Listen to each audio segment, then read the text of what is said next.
காவிரி மேலாண்மை ஆணைய உத்தரவுக்கு எதிராக உச்சநீதிமன்றத்தில் மேல்முறையீடு செய்யப்படும் என்று கர்நாடக முதலமைச்சர் டி.கே. சிவக்குமார் தெரிவித்துள்ளார்.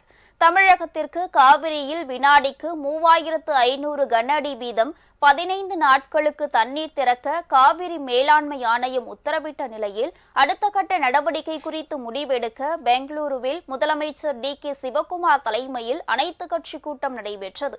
இந்த கூட்டத்தில் முன்னாள் முதல்வர் சித்தராமையா, மத்திய அமைச்சர் குமாரசாமி, கர்நாடக மாநில பிஜேபி தலைவர்கள் அசோகா, பசவராஜ் பொம்மை உள்ளிட்டோர் கலந்து கொண்டனர்.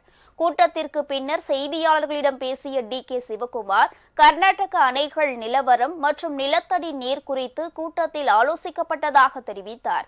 தற்போதைய நிலையில் தங்களின் குடிநீர் தேவைக்காக 40 TMC தண்ணீரை இருப்பு வைப்பது அவசியம் என்றும் அவர் கூறினார்.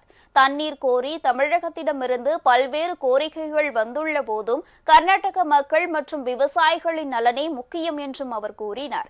எனவே அனைத்து கட்சி கூட்ட முடிவின்படி காவிரி மேலாண்மை ஆணைய உத்தரவுக்கு எதிராக உச்சநீதிமன்றத்தில் மேல்முறையீடு செய்யப்படும் என்று சிவக்குமார் தெரிவித்தார். ಈ ತೀರ್ಮಾನ ಬಂದಿದೆ. ಆಲ್ ಪಾರ್ಟಿ ಮೀಟಿಂಗ್ ಅಲ್ಲೂ ಕೂಡ ನಾನೊಂದು ಅಪೀಲ್ ಮಾಡಬೇಕು ಸರ್ಕಾರದ ಪರವಾಗಿ ಅಂತೇಳಿ ಎಲ್ಲರೂ ಕೂಡ ಸಲಹೆಯನ್ನು ಕೊಟ್ಟಿದ್ದಾರೆ. ಆ ಸಲಹೆ ಮೇರೆಗೆ ನಾನು ಎಲ್ಲರೂ ಕೂಡ ನಿಮಗೆ ಬಂದಿಂದ, ಯಾಕೆಂದ್ರೆ ನಾವು ಏನು ಪ್ರಯೋಜನ ಆಗುವುದಿಲ್ಲ.